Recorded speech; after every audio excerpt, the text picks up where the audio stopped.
abadi. Iya. Bung Royan sendiri menjabat sebagai Ketua MPC PP Jakarta Pusat sudah berapa lama? Tepatnya 1 tahun 3 bulan. 1 tahun. Pelantikan saya di bulan Agustus 2019. Oke, periode 2019-2023. Karena di kepengurusan MPC itu kita mengemban jabatan selama 4 tahun. 1 tahun 3 bulan yang sudah dilantik menjadi PAC itu sudah berapa? Kalau pelantikan PAC ini kita baru periode ini karena masa bakti PAC kebetulan habis di tahun ini. Seluruh PAC. Sebenarnya masih ada yang tahun 2021, namun perintah organisasi ketika kemarin MUBES, musyawarah besar tingkat MPN, bahwa seluruhnya kepengurusan PAC itu harus back to zero, kembali ke nol, dan harus melaksanakan RPP serentak di tahun 2020 terakhir di bulan Desember. Itu harus selesai semua.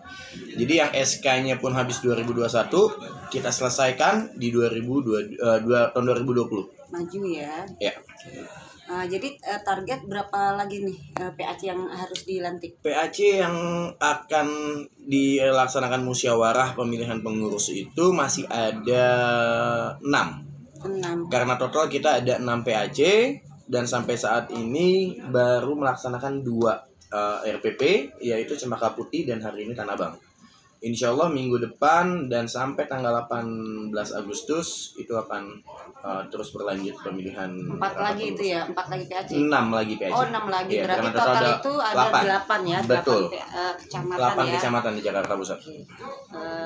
Terus tadi kan ada nih statement dari ketua nih yang menyatakan barang siapa ya anggota dari PP di bawah pimpinan MPC-nya Abang ini kalau ketahuan kedapatan bertindak anarkis itu akan dikenakan sanksi, ketuanya akan dibekukan atau ditarik SK-nya. Oke, di sini saya luruskan. Tadi statement saya ketika pembukaan, saya melarang keras untuk seluruh kader pemuda Pancasila dalam hal meresahkan masyarakat. Mengapa? Karena tidak dipungkiri masih banyak mungkin saudara-saudara kita yang belum paham mekanisme organisasi, belum paham ADRT dan PO, bahwa pemuda Pancasila ini adalah ormas. Ormas itu fungsi dan tugasnya sebenarnya adalah untuk kemaslahatan lah, untuk masyarakat atau membantu masyarakat. Namun masih banyak kawan-kawan, saya tidak bilang pemuda Pancasila, tapi hampir seluruh ormas terjadi keluhan-keluhan masyarakat bahwa ormas itu jadi meresahkan masyarakat dalam hal pungli, mungkin pedagang-pedagang kaki lima dia dimintain uang iuran harian atau mingguan, dan saya rasa nggak perlu seperti itu. Kalaupun kita mau bekerja sama, saya memperbolehkan mereka untuk mencari uang seperti itu. Contoh, ada berapa banyak pengusaha restoran yang ada di Jakarta Pusat, silakan masukkan berasnya, mungkin kita bisa kerjasama dalam hal bisnis tanpa harus merasakan masyarakat. Atau pedagang kaki lima, contoh kayak penjual nasi uduk atau pecel atau yang lain-lain lah ya, kita bisa masukin berasnya ke mereka. Warteg kita bisa masukin berasnya ke mereka. Atau kita membangun mental jiwa-jiwa pengusaha, bukan mental premanisme gitu loh.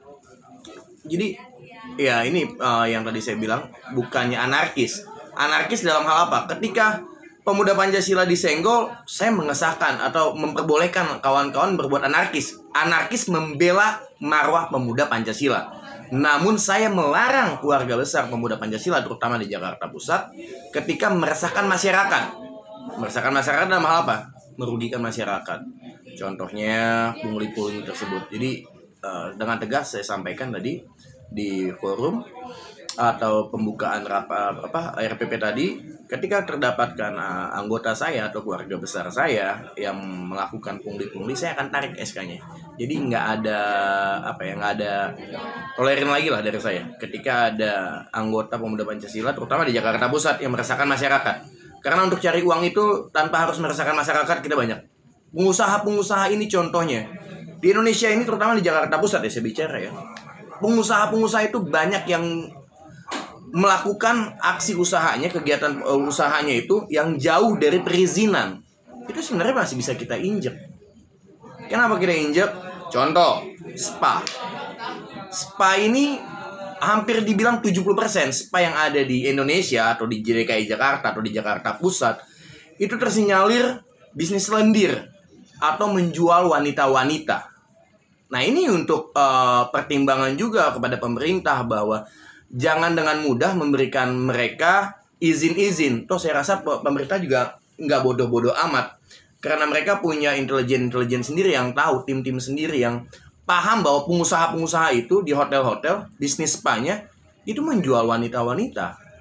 Nah, dari hal-hal seperti itu sebenarnya saya peringatkan untuk pengusaha-pengusaha, ketika kalian melakukan kesalahan, kami Pemuda Pancasila siap menyikat kalian. Jadi pengusaha yang besar yang kita sikat, bukan pengusaha-pengusaha kecil. Seperti itu. Oke, berarti tadi kiatnya itu adalah menciptakan ekonomi kerakyatan ya. Betul. Seperti acuan dari pemerintah ya. Betul. Bagaimana rakyat itu bisa mandiri. Betul.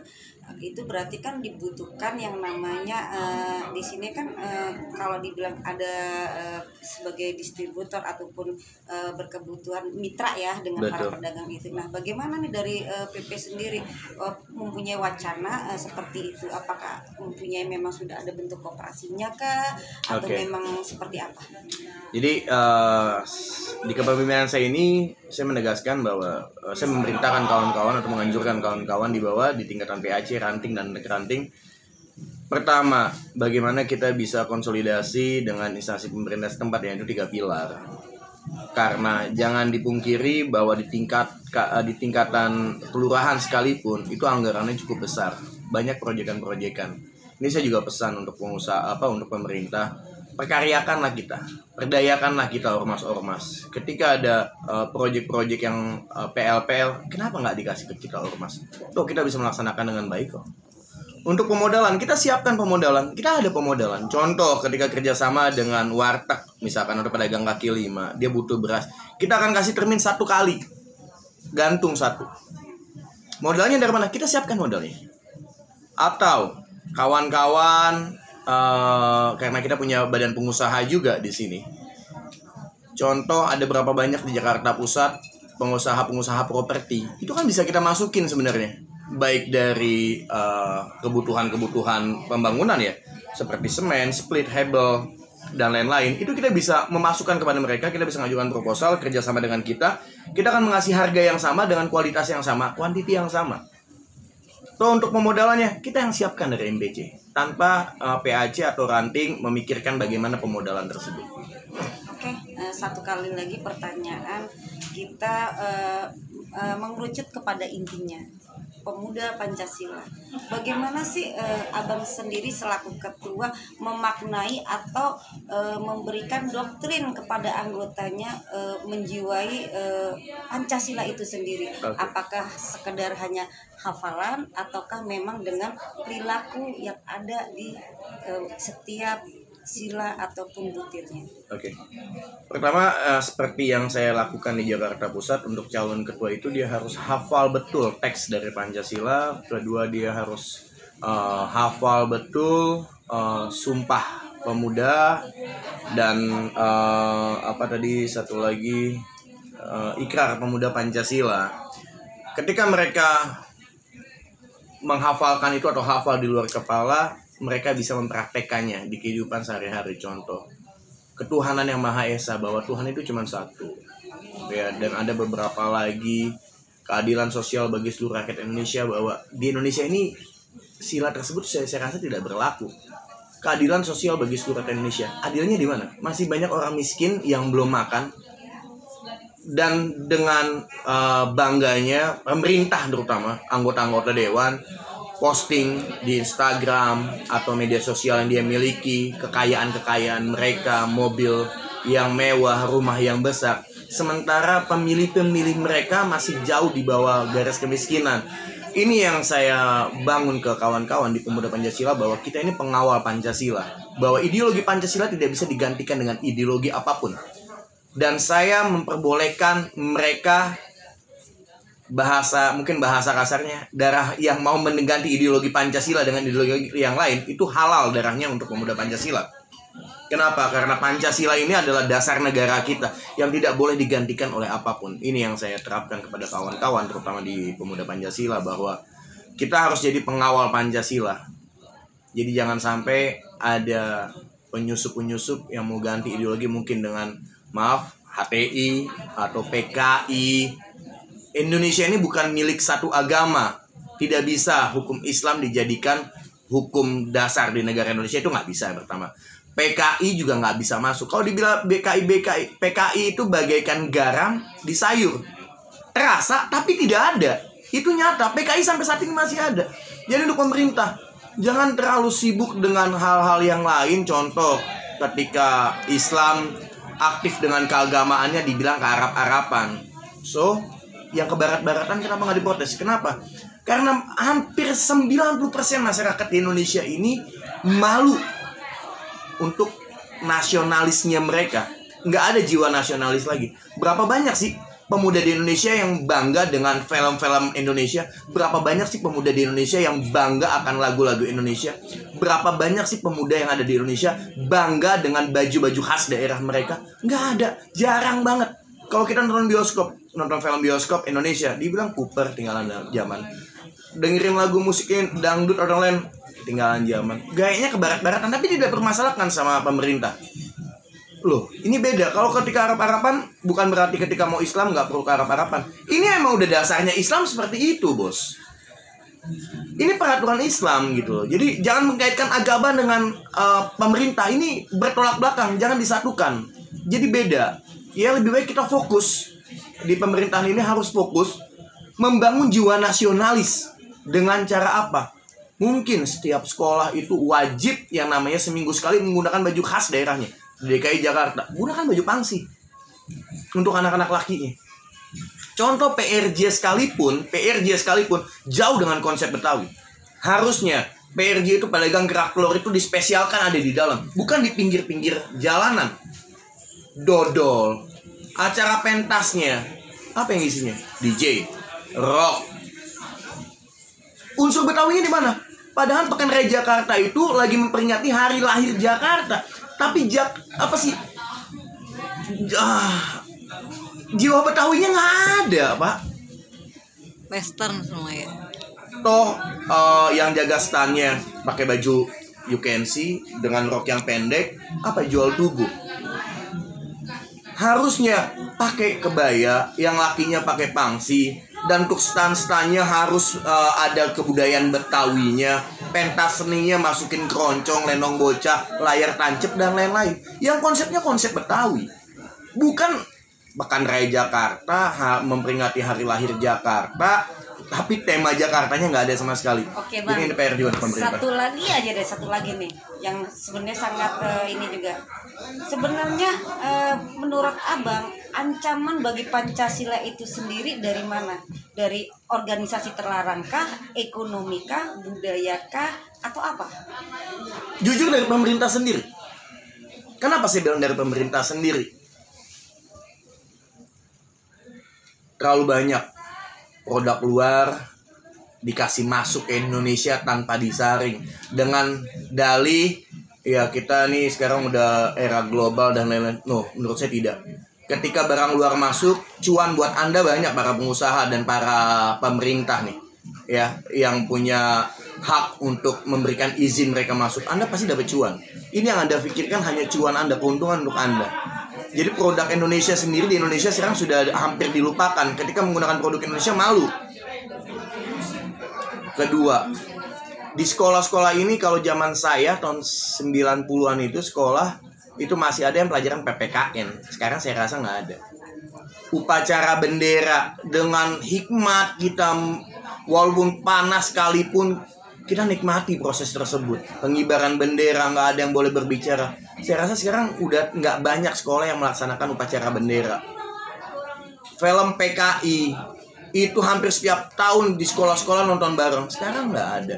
Bahkan banyak sejarah-sejarah yang dilupakan. Kalau boleh saya saran bahkan untuk pemerintah, masukkan foto-foto koruptor di pelajaran sejarah di sekolah-sekolah. Kenapa? agar mereka tahu siapa pengkhianat-pengkhianat bangsa yang ada di Republik Indonesia ini. Karena koruptor itu pengkhianat bangsa. Dan ini harus dikenal. Bukan hanya pejuang yang... Sekarang pejuang aja banyak anak-anak muda yang nggak kenal pejuang-pejuangnya. Mereka lebih kenal artis-artis TikTok, artis YouTuber, dan lain-lain. Tapi kepala sejarah-sejarah bangsa mereka nggak ada yang tahu. Anak-anak muda sekarang. Tambahkan satu foto-foto koruptor yang ada di Republik Indonesia ini di buku sejarah. Ini satu, saya rasa dengan dilaksanakan itu, koruptor di Indonesia akan jauh menurun drastis. Kenapa? Mereka malu anak cucunya lihat foto dia menjadi pengkhianat bangsa. Jadi yang menghancurkan Republik Indonesia ini atau nasionalis ini dari pemerintah sendiri. Pertama, kedua, organisasi-organisasi terlarang. Tegas pemerintah. Ketika ada organisasi terlarang tersebut, penjarakan seumur hidup, Pak. Jangan kasih kesempatan mereka untuk bangkit lagi. Kalau perlu jangan dipenjarakan, hukum mati. Kenapa? Ketika dipenjarakan, mereka akan melahirkan penerus-penerus mereka yang ada di penjara itu. Copet masuk penjara, itu akan jadi rampok, bukan tobat. Jadi penjara di Indonesia ini bukan satu hal yang membuat penjahat-penjahat jerah, enggak. Tapi mereka belajar untuk tingkatan yang lebih tinggi, menurut saya seperti itu. Kenapa? Karena di penjara di Indonesia sendiri ya, kita sama-sama tahu lah bahwa lo punya duit lo jadi raja di penjara. Lo nggak punya duit lo jadi tikus. Lo punya duit lo bisa punya kamar pribadi dengan kasur spring bed, dengan TV yang 50 in, AC, fasilitasnya komplit. Lo mau kemana-mana lo bisa. Jadi ya pengkhianat bangsa ini kadang-kadang ada di pemerintah sendiri, oknum-oknum lah di pemerintah ya. Jadi ya saya rasa seperti itu ya. Jadi menghancurkan bangsa Indonesia sebenarnya dari pemerintah sendiri yang paling berat. Kedua, organisasi-organisasi terlarang. Dan ketiga, perlunya anak-anak muda bangkit untuk cinta kepada Republik Indonesia ini.